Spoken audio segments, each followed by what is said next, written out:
Anyway, whatever. No new mama corner. Mind you, Upingi, please go check out the previous part to gauge your bearings.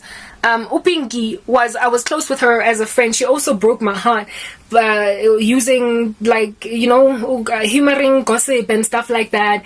She allowed herself to hurt me because of Umona, even though I don't think she did any witchcraft against me, but she, in the name of jealousy, just kind of rode the wave.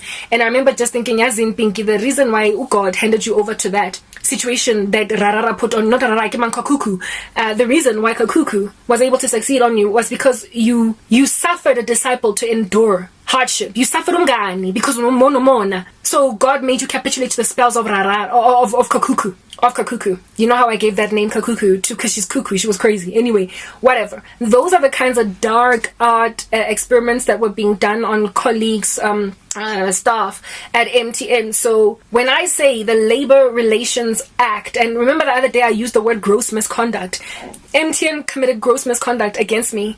That is the terminology according to the rule, the guideline, really, frankly, as to what your case, when you take it up to the CCMA, what you stand to gain in terms of damages being paid to you. If it is gross misconduct, you can get paid anything from 12 months up to 24 months salary. Whereas with other cases that aren't gross misconduct, it's only up to 12 months salary. And MTN committed gross misconduct. I also had damages under a, what do you call this? A civil case. I could get like even millions out of that, right? So that was the case that I stood to win. And all that was spiritually blocked, you guys. All that was spiritually blocked. And people that MTN just felt like they didn't want around anymore, they just, like, cast a little bit of a spell. And in so casting the spell, certain groups, chunks of people would suddenly just mass exodus out of the organization. MTN was also at that stage busy firing. So according to the Labor Relations Act of this country, if you have held a Section 189 process, that would be the process that is embarked on in order to retrench employees based on, the company's not doing well, so we have to lay some people off, blah, blah, blah. You can only do it once in a cycle of, I think, 24 or 12 months, following which you cannot retrench again.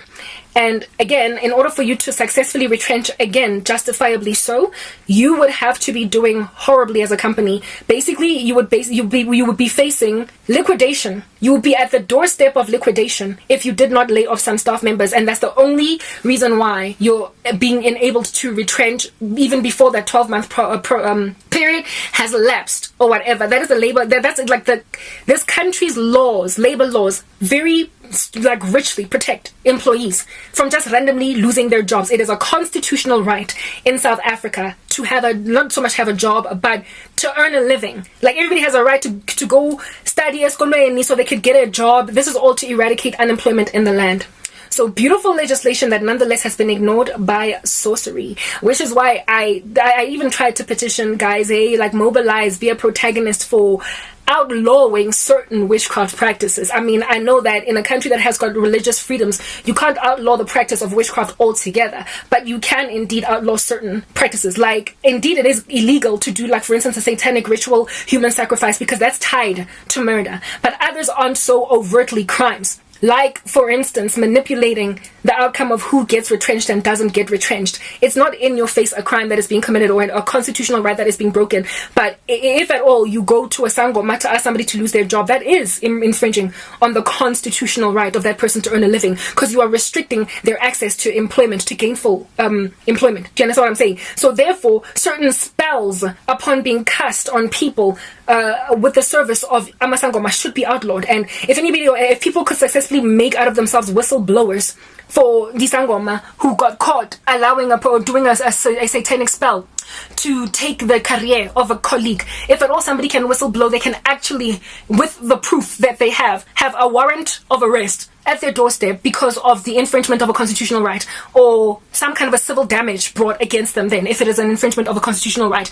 I tried to hook up some kind of protagonistic work of that nature to get certain, witchcraft practices limited in their scope and reach. Of course, you are not gonna, they are always going to, it's like abortion, the legalization of abortion. There will always be backstreet abortions, the illegalization of abortion It's illegal in a country that has it as an illegality, but there will still be people who do backstreet abortion. So you can't get to every last one of them, every nook and cranny. But the fact that there is a law in place might create sufficient fear for abortionists to close their doors because they don't want to go to jail. And it will also create whistleblowers in the community to basically call out a lady that is running a practice in her backyard anyway. So for me, it would limit or restrict, if at all this was made into legislation, the amount of sorcerers and magicians that are happy to grant or certain, witchcraft petitions, your wish is my command. It would restrict their practices. It would make them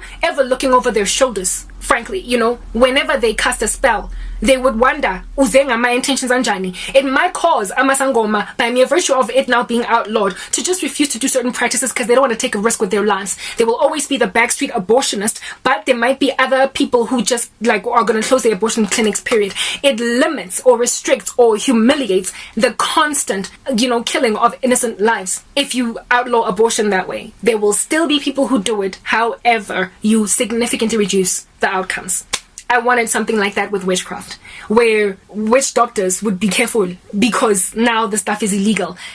Their religion entirely cannot be outlawed. If at all I as a Christian were to have my human rights respected for religion, I cannot then go and petition on a rooftop for witches to not be able to practice their religion, but I can say within limitations, within restrictions. Indeed, the Constitution does say that we've got human rights within limitations. So essentially the stuff is already entrenched in law. It just needs to be, more outlined in other guidelines, rules, regulations, like an extra little side note to say what it actually looks like to execute this law, what it looks like in practice. It looks like you no longer can cast a spell on a woman to be with you by force, because if she is indeed under a curse when she sleeps with you, it is a rape because she wouldn't have been happy to be with you. Stuff like that. Now, a woman trying to hook up stuff like that, she's a little bit of a, hey, Lomuntu is going to take away my free CEO appointment. This lady is going to take away my free promotion as a project manager, even though I have no experience. This woman is going to make sure that I will never have my lost lover back. I can't deal. So, of course, the kingdom of darkness will have nothing to do with that. And so the devil charged his minions against me, and they just bewitched anything they could, really. And now Karabo is just having a hard time breathing. And I'm as in, yes! Alright, next part.